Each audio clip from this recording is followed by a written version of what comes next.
I'm Bryan, Wroten senior reporter with CoStar News Hotels. I'm sitting here with Greg Kennealey, CEO of Peregrine Hospitality. Greg, thank you so much for joining us today during the conference. My pleasure. Thanks for having me. So, Peregrine Hospitality, Peregrine itself been around for 2 years, but Correct. overall, it bit of a long history behind that. So, what can you do to elaborate for us about the history of Peregrine and what came before? Sure. Peregrine is the rebranding of KSL Resorts, which is a management company that was founded back in 2004. I succeeded Scott D'Alessio, their founder and CEO, in 2004, and then moved the company to Denver. And as part of that process, integrated in the management of the 33 hotels from Mission Hill Hospitality, which I founded back in 2021. And we decided that the sort of the integration of those two businesses and the relocation to Denver sort of merited a sort of new branding, renaming, new positioning, which we did back then. And for those of you who don't know, a peregrine is a falcon. It's technically the fastest animal in the world, which can reach speeds of 240 miles an hour. I had no idea about any of that until the marketing team explained this all to me as part of the pitch. So we're trying to be fast and agile like a peregrine falcon. Okay, I was going to ask, what is your top running speed then? Much slower. All right. So, Peregrine itself in 24, we're fairly well into the recovery from the pandemic. Yes. Things are doing pretty well, generally They are. speaking, and then we really start to see the formation of the K-shaped economy. Yes. So how has performance been for Peregrine Hospitality in the years since launching?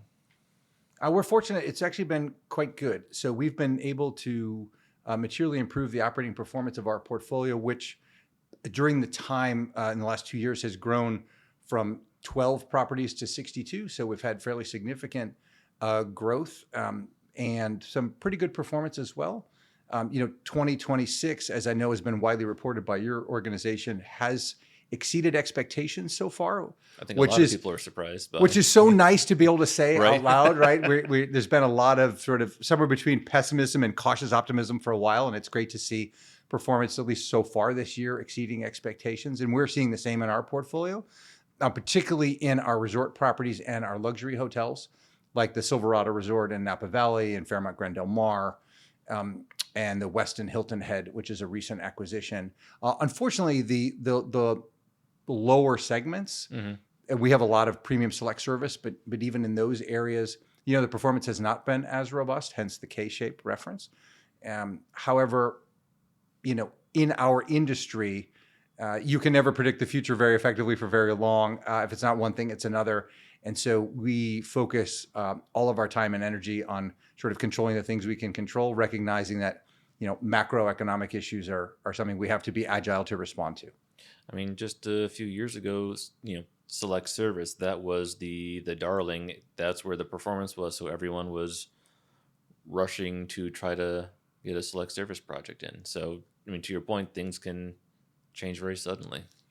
They certainly can. But the big takeaway for us is that no matter what is going on in the world, the hospitality and travel industry more broadly seems to always come back stronger than the last time.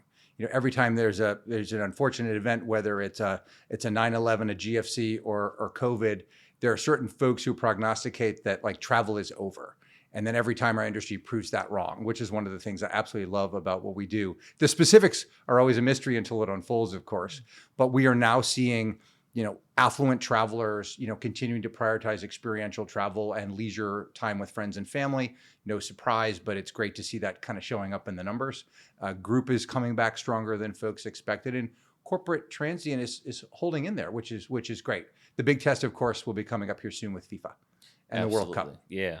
A lot of I'll say anxiety over what's going on with particular markets within that. Do you have properties in markets that are going to be hosting?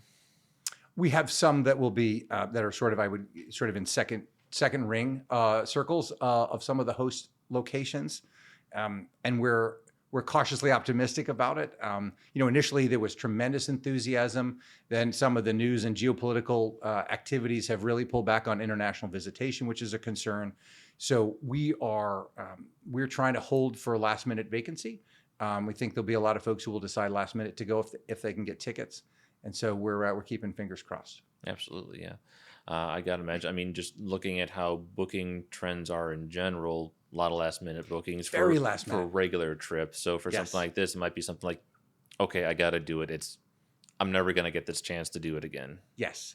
I think certain folks were willing to pay a substantial premium to lock in tickets and accommodations early, particularly for the high demand games. I think the rest is going to be fairly short, and we're trying to be as open as we can to respond to that. So, to the point earlier, we were talking about just how different segments are performing, looking at the demand trends among luxury travelers, leisure, and all that. What are you seeing in terms of what, particularly in the luxury space, what are guests looking for now out of a luxury experience, given that the idea is experiences over material goods. I want something that's going to be different, that's going to be memorable. So what are you seeing at your properties from the luxury travelers? Yeah, I would say it's a continuation of an existing trend, right? Which is as you said, the prioritization on experiences. But I think it's evolving in a couple of ways. One is that, with the exception of certain markets, folks have moved even further towards informal luxury rather than formal luxury. So they want to have something very luxurious, but in a relaxed environment. Like, I don't want to put on the proverbial coat and tie to go to dinner. So they want to be relaxed and casual, but still have a very elevated experience, which is defined first and foremost by level of service, and then of course by sort of the caliber of the amenities and the breadth of offerings. The other one that's really interesting we're starting to see is decision fatigue. So a few years ago, the conference theme was all around personalization, and you would offer you an entirely different set of options that you might offer me if you and I were going to the same hotel on the same weekend. And what we're finding is that folks would actually prefer something much more prescriptive. So instead of saying, here are 20 options, pick one, what they're looking for is very informed level of service that says, we have this great restaurant, we have this great experiential package for an afternoon, we have this great spa experience or health and wellness packaging or programming, and we think you might enjoy that, Mr. or Mrs. Smith, and let me walk you through how this works and why. And the extra step of personalizing and sort of serving that up, we're seeing resonate exceptionally well. I mean, that makes a lot of sense. You hear with restaurants, they have a menu with 30 items on it, and they're told that's too many, take it down to less than 10. That way, Absolutely. you're not overwhelmed with choice, and they see, well, this is what they have. This must be good. That's exactly right. And that applies to lots of different areas. You mentioned restaurants. So we have one of the few 3 Michelin star restaurants in California. It's called Addison. It's at the Fairmont Grand Del Mar. And it's 6 months to get a reservation there.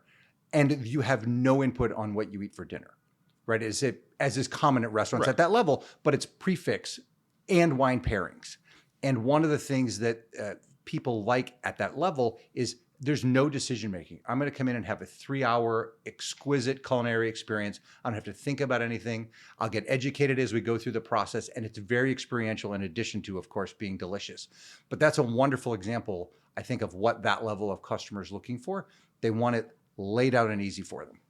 Yeah, I think I heard earlier this morning when they were talking specifically about this segment of traveler, rates are higher in that segment, but they're at a place where they're willing to pay that because what they value more is the time that they get. Absolutely. And the other piece of it is the certainty or the brand promise. This is, I know I can justify paying this amount of money for this experience because I know it will be excellent and there will be no negative surprises. And that has real value for folks whose time is very limited. Absolutely.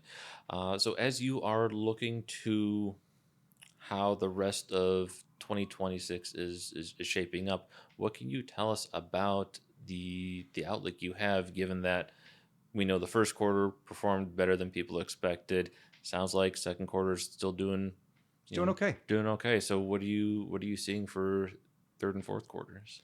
Yeah, I think our pacing data would suggest that we'll see RevPAR growth in the 3.5% to 4% range, which I think is pretty consistent with others are seeing and predicting. And we're using obviously our pace data and Demand 360 data from our competitive sets to make those forecasts. So I think that's the range that we're looking at, barring some other unexpected issues. Makes a lot of sense.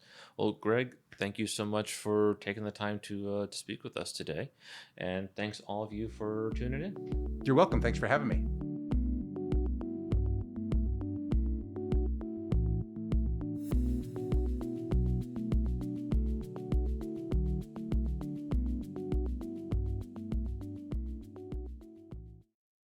The marquee gathering of the industry's data community is almost here. Join us August 5th through 7th in Nashville for the 18th annual Hotel Data Conference. With a unique mix of attendees, impactful networking, and practical best practices you can put to work immediately, HDC is where data turns into decisions. Visit hoteldataconference.com to view the 2026 lineup and secure your spot today.